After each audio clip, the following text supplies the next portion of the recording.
The story of Naruto Uzumaki begins not with laughter, but with silence.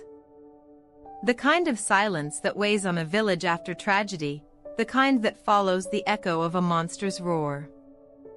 12 years before Naruto ever shouted "Believe it," the Hidden Leaf Village was burning. The nine-tailed fox, a creature of pure chaos, tore through the village like a storm given flesh. Its tails shattered mountains and its voice was thunder. In one night, countless lives were lost, and the will of the village was tested beyond measure. At the heart of that night stood one man, the fourth Hokage, Minato Namikaze. A man who carried the calm of wind before lightning, and the love of a father before a leader. He and his wife, Kushina Uzumaki, made a choice that would echo through generations, to seal the demon fox into their newborn son, Naruto. A choice of sacrifice. A choice of love. When the morning came, the village was saved, but Naruto was alone. As the sun rose over the rebuilt streets of Konoha, people smiled again. Yet whenever they looked at the little blonde boy with the whisker marks on his cheeks, their smiles faded. They didn't see a child. They saw the beast that destroyed their homes. The fourth Hokage had sealed the nine tails inside Naruto, but he had also sealed his fate as an outcast. Children were told to stay away from him. Shopkeepers refused to serve him. Even teachers avoided his eyes. He was invisible when he wanted to be seen, and too visible when he wanted to hide. Every prank he pulled, every loud laugh, was a desperate cry to be noticed. And in that noise, in that chaos, Naruto found something most people missed: hope. There were small moments of light. The kind teacher Iruka-sensei, who saw past the demon and saw the boy. The taste of a warm bowl of ramen at Ichiraku, where someone finally said, "You're welcome back anytime." But deep down, Naruto still carried a wound that never healed. Every night, he felt the monster inside him stir. The Nine Tails, Kurama, was a being of ancient rage, sealed within Naruto's body. Its chakra would burn through him like wildfire whenever he felt pain, anger, or fear. And yet, despite that burden, Naruto made a promise, a simple, impossible promise: "I'll become the greatest Hokage ever, so everyone will have to acknowledge me." It wasn't arrogance. It was survival. That dream became his armor. Every morning, Naruto stood on the same worn-out swing outside the academy, watching other parents pick up their children. The chains creaked. The wind was cold. And the boy who carried the fox's spirit watched the world move without him. He wasn't chosen by destiny, not yet. He was just a boy trying to prove he mattered. That's what makes the beginning of Naruto's story so powerful. Before the battles, before the legends, there was a child with no one to believe in him, except himself. And from that loneliness, a hero began to form. When the day came that Naruto finally passed the academy exam, after failing over and over, it wasn't just a certificate. It was redemption. It was Iruka-sensei placing the headband on his forehead and saying the words Naruto had waited his whole life to hear: "You're one of us now." That headband wasn't cloth and metal. It was proof that even the most broken beginnings can forge the strongest souls. Because the boy who was once feared as a demon had taken his first step toward becoming a hero. If Naruto's story began with loneliness, then this chapter begins with something new: connection. For the first time, Naruto wasn't walking alone through the streets of Konoha. He wore the leaf forehead protector proudly, and though many still looked at him with doubt, there were a few who saw something more, a spark that refused to die. The academy days had been filled with laughter, frustration, and endless rivalry. None stood out more than his rivalry with Sasuke Uchiha, the quiet prodigy from a clan of legends. Where Naruto was chaos, Sasuke was calm. Where Naruto was loud, Sasuke was precision. The two were opposite ends of a broken mirror, reflecting each other's pain in ways neither could yet understand. Then there was Sakura Haruno, whose sharp mind and stubborn spirit gave balance to their clashing tempers. Together, they formed Team 7 under the guidance of Kakashi Hatake, a man whose mysterious eye and calm demeanor concealed stories of loss and wisdom Naruto could barely imagine. At first, Naruto thought of it as just another test, another mission to prove himself. But Kakashi's lessons were different. He didn't teach them only how to fight, he taught them why to fight.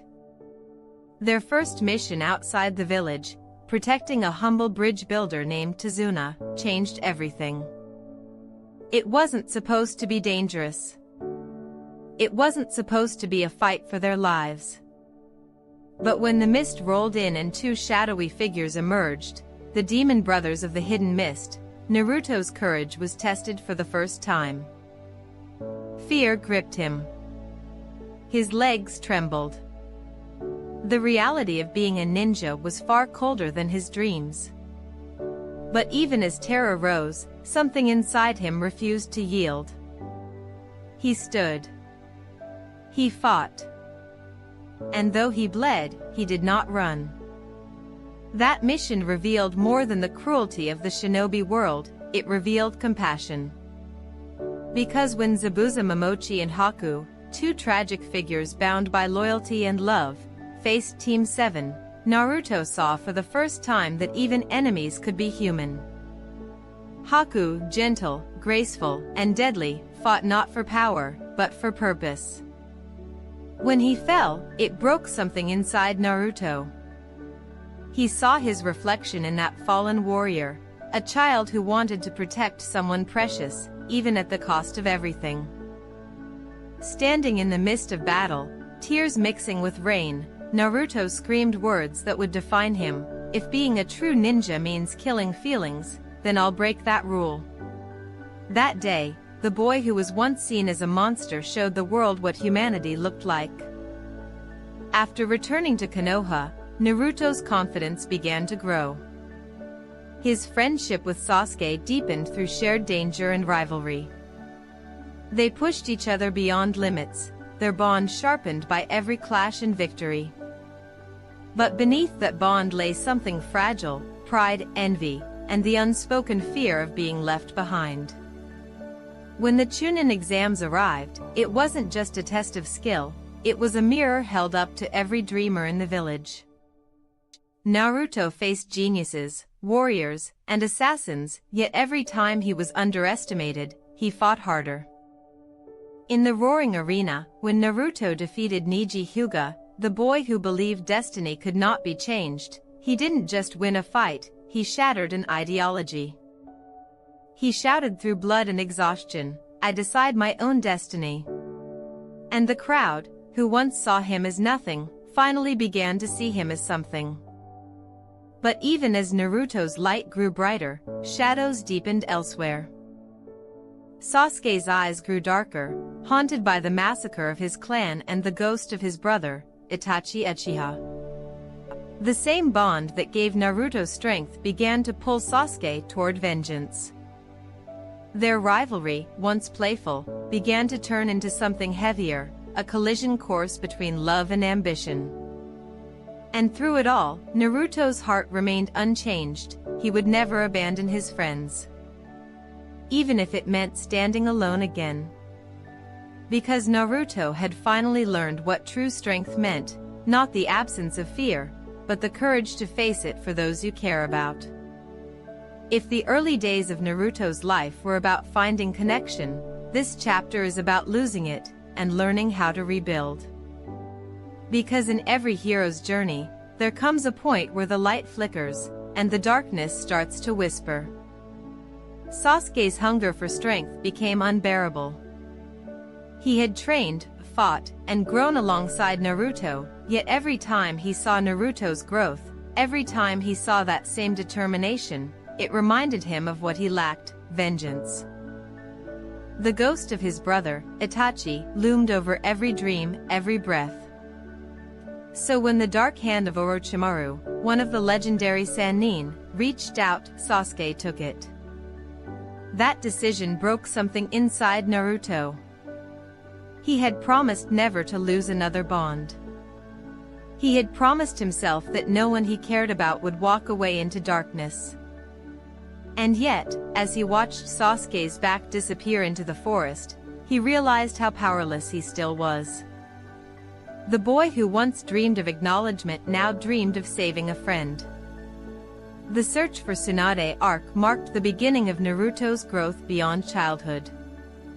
Under Jiraiya, his eccentric yet wise mentor, one of the three Sannin and the man who once taught Naruto's father, Naruto began to understand what true power required: patience, discipline, and purpose. Jiraiya wasn't just a teacher. He was the father figure Naruto had never known. He didn't just teach him jutsu, he taught him heart. Their bond was deep, filled with humor and pain. And through Jiraiya's guidance, Naruto learned to channel the raging chakra of the Nine Tails without losing himself. Each failure turned into a lesson, each bruise into progress. The boy who once couldn't form a proper clone was now mastering the Rasengan, a technique created by his own father, though Naruto didn't yet know that. But power alone couldn't heal the wound Sasuke left behind. When Naruto finally caught up to him at the Valley of the End, where two ancient statues of once brothers faced each other across a waterfall, the battle between them was more than just a fight, it was a cry. Lightning and wind clashed. Chidori met Rasengan. Words turned to screams, and friendship turned to fury. "I won't let you go," Naruto shouted. "You'll never understand," Sasuke answered. And when the water finally calmed, Naruto lay unconscious, his hand reaching toward the friend he couldn't save. That loss haunted him. But it didn't break him. Instead, it became his reason to grow stronger. When Jiraiya took him on a long journey of training, it wasn't about becoming Hokage anymore. It was about redemption. Naruto was no longer just fighting for acknowledgement, he was fighting for the people who believed in him. Years passed. The boy became a young warrior. But the world he returned to was not the same. The Akatsuki, a dark organization of rogue ninjas, had begun hunting the Jinchuriki, the tailed beast hosts. Naruto was now a target. He was no longer an outcast, he was a key to power. When Pain, the leader of the Akatsuki and Jiraiya's own former student, descended upon Konoha, destruction followed. The hidden leaf was crushed under his godlike power. And Jiraiya fell in battle trying to stop him. That loss hit Naruto harder than anything before. The man who had been his father in every way but blood was gone. When he heard the news, Naruto didn't scream. He didn't cry, not at first. He simply stood in silence, the weight of the world pressing on his shoulders. Then came resolve. Naruto trained with the toads of Mount Myaboku, mastering Sage Mode, a state that merged natural energy with his own. It was a form of balance, the very thing Naruto's life had always lacked. When he returned to face Pain, it wasn't just a battle for vengeance, it was a test of his soul. The village watched as the boy they once ignored stood tall against a god. Every punch was filled with the weight of his loss. Every word carried the spirit of his teacher. And when Naruto finally stood before Nagato, the true face behind Pain, he didn't seek revenge. He chose forgiveness. "Jiraiya believed in you," he said, "and I believe in what he believed." That moment defined Naruto more than any jutsu ever could. It wasn't about killing Pain. It was about understanding it. When the battle ended, and the village rebuilt once more, Naruto walked through streets lined with cheering villagers. The boy who once ate ramen alone was now their hero. But deep inside, he knew his journey wasn't done. Because until he saved Sasuke, until he ended the cycle of hatred, he couldn't call himself whole. The orphan had become a symbol of hope. But the world was still at war with itself. And that war was coming for everyone. By the time the storm began, Naruto was no longer a boy. He had carried the pain of loneliness, the weight of loss, and the fire of unbroken will, and now, all of that would be tested in the war that would decide the fate of the entire shinobi world. The first winds of war began to blow when Madara Uchiha's shadow returned from legend. Through schemes and betrayal, the Akatsuki had gathered the tailed beasts, monstrous creatures of chakra like the nine tails sealed within Naruto. Their goal was simple, terrifying, and absolute: to cast the entire world into an illusion of false peace, the infinite Tsukuyomi. The villages, long divided by politics and pride, had no choice but to unite. For the first time in history, the 5 great nations stood together under one banner, the allied shinobi forces. And standing among them, the orphan once hated by his own village, now stood as their greatest hope. Before the war began, Naruto faced one last inner battle. He met the truth of the demon fox within him, Kurama, the Nine Tails. For years, Kurama had been his curse, the voice of hatred whispering in the dark. But now, Naruto saw what others couldn't: the loneliness inside the beast mirrored his own. Through compassion and courage, Naruto didn't just suppress Kurama, he reached out to him. He offered trust where others offered chains. And for the first time, the demons smiled. Their chakra merged, red and golden, fury and light, and Naruto became something the world had never seen before. Not a vessel of power. A bridge between hatred and understanding. The battlefield was chaos. Zombies from the past, resurrected by forbidden jutsu, marched under Madara's control. Heroes and villains, long dead, clashed once more. Naruto ran through the smoke, his cloak of golden chakra lighting the way for thousands. His presence inspired soldiers who had already lost hope. To many, he wasn't just a ninja, he was proof that humanity could still fight with heart. The war tested everything he'd ever learned. He fought alongside old enemies, forgave old wounds, and led with empathy, not ego. And in those moments, Naruto began to understand the true meaning of his dream: being Hokage wasn't about titles or power. It was about carrying everyone's will inside your heart. Then came Madara Uchiha himself, the legend reborn. His power was beyond imagination, his ideals rooted in despair. To him, peace could only come through control. But as Madara tore through armies and hope alike, Naruto and the resurrected Sasuke stood side by side once again. It was ironic: the two boys who had once fought over pain now fought together to protect the world from it. And in that unity, they rediscovered the bond that had never truly died. But fate wasn't done yet. Behind Madara's chaos, another shadow revealed itself: Kaguya Otsutsuki, the mother of all chakra. A being of godlike power, awakened by the arrogance of man. The final battle was more than physical, it was spiritual.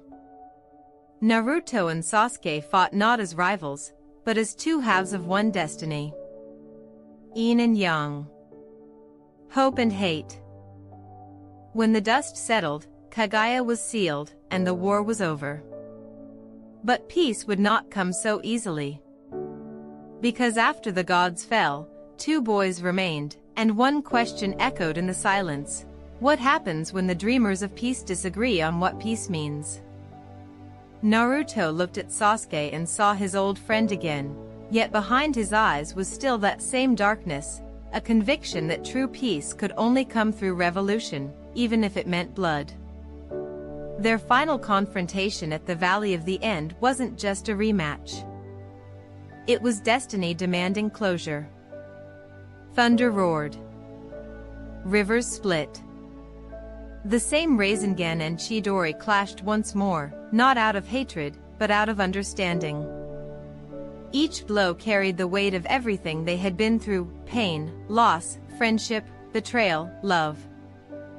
And when both of them fell, their blood staining the rocks, there was no victor, only truth.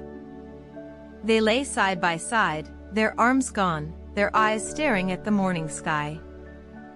For the first time, Sasuke smiled, a real, human smile. "Maybe," he whispered, "you were right all along." The war ended not with triumph, but with understanding. The world had changed. The cycle of hatred had been broken, not by force, but by forgiveness. And the boy who had once been shunned by his village had become the very heart that held it together. The war was over. But for Naruto Uzumaki, peace wasn't a finish line, it was the beginning of everything he had been fighting for. The orphan who once sat alone on a swing beneath the academy tree now stood among the ruins of a world reborn. He had faced gods and demons, and the darkness inside his own heart.